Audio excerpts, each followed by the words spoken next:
Hey, Conor McGregor. Michael Chandler wants to know your location. McGregor hasn't entered the USADA testing pool yet, which means he probably won't fight this year since 6 months of regular testing is mandatory to compete. The Irishman's troubles outside of fighting aren't helping him either, and Michael Chandler's feeling frustrated about it, especially after USADA recently paid him a visit. All right, guys. You guys have all seen the news. Conor's not in USADA.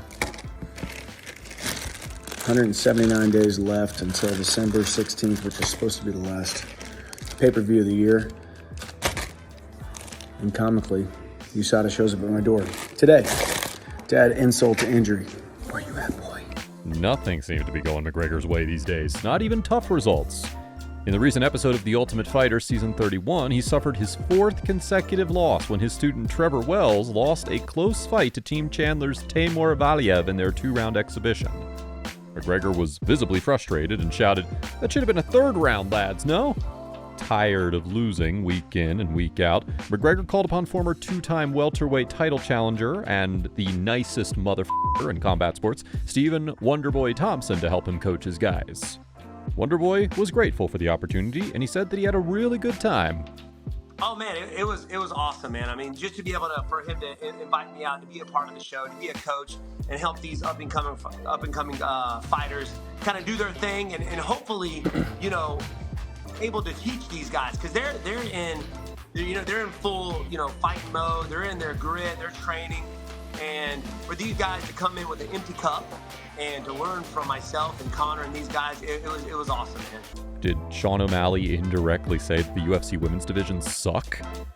Let's find out. But before we continue, please subscribe to our channel and turn on those notifications. Thank you. Do you guys remember when Islam Makhachev tweeted, "This is not a woman's sport," after Zhang Weili and Joanna Jędrzejczyk produced the greatest fight in women's MMA history? Well, recently, Sean O'Malley and his guys gave their thoughts on Makhachev's tweet and the women's divisions in the UFC as a whole. O'Malley suggested that the UFC should make a separate promotion for women, like the women's NBA, and see how it works.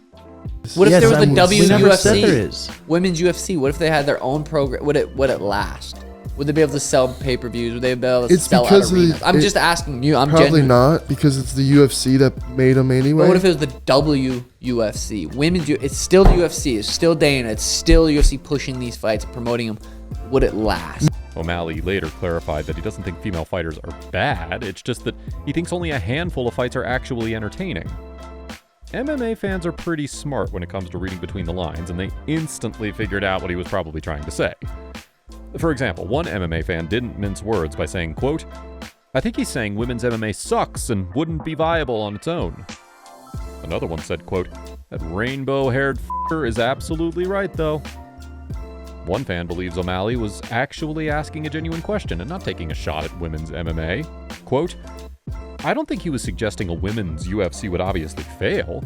He seemed to be genuinely asking the question of how successful a WUFC would be if it existed and how many pay-per-views they could sell. I enjoy women's MMA, and I think they should remain in the UFC, but I don't think it's an unreasonable hypothetical question or conversation to be had." What do you guys make of O'Malley's comments?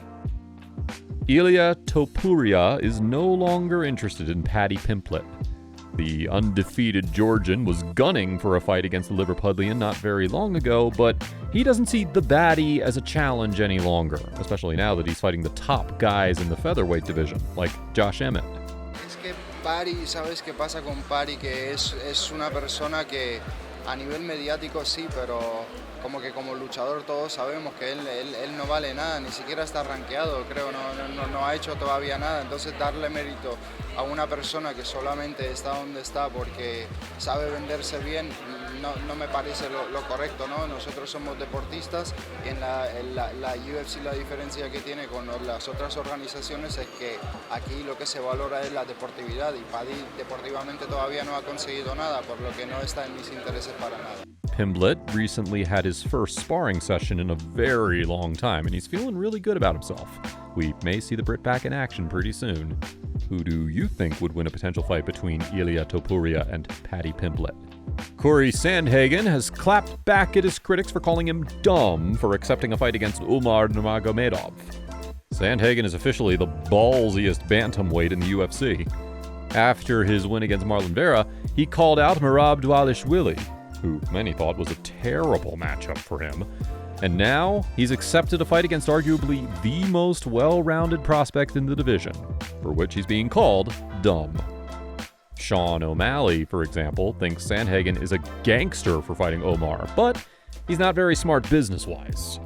It depends. Businessman-wise, not smart. If you look at it just like Gangster-wise, like that's gangster. It's definitely gangster. But if you're like in this, what does Chael say? Fight the worst guy for the most amount of money. Yep. He's doing the opposite. Yeah, he's taking fighting a risk. Not for a lot of money and fighting the best guy. So in that sense, he's fucking not smart, but it's gangster. I think it's gangster. He's fighting Umar.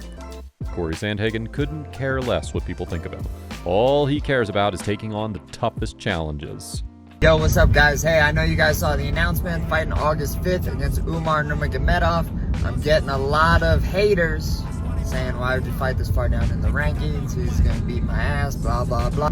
2 reasons. 1, Umar's a great fighter, and I'm not trying to be world champ if I'm not the actual best in the entire world. So fighting Umar is a great challenge, and I accept it.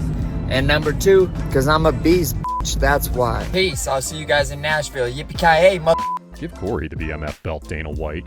UFC light heavyweight champion Jamahal Hill hasn't fought since his title victory over Glover Teixeira in January. And because of 6 months of inactivity, he's gained a sizable paunch and put on some pounds. Kevin Holland brutally trolled his best friend for donning a dad bod in an Instagram post by saying, quote, "Now look, bro, don't do me too bad on the return." Hill responded in the comments by saying, quote, "You my brother. I love you, but I'm about to heat your ass now."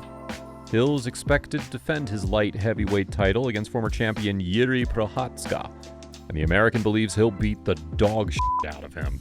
I feel like my skill level vastly surpassed that of his own. You know, I feel like he's a very physical dude. You know, and I think he's just a very physical dude. He's strong. He got some natural physical attributes, but the skill and a certain understanding on a level that I understand this shit, he's not there. You know, I was just watching his fights the other day. He's not that guy like you think. I can't wait to get him in there. I truly can't wait to get him in there so they can really see what it's like. Like, it's gonna be funny, bro. It's gonna be funny. I'm gonna beat the dog shit out that man. Who do you think will win the likely light heavyweight title fight between Jamahal Hill and Jiri Prochazka? Let us know your thoughts in the comment section below. To stay up to date with the latest happenings in the world of mixed martial arts, please subscribe to our channel and turn on your notifications. Thank you for your continued love and support, and we'll see you in the next one.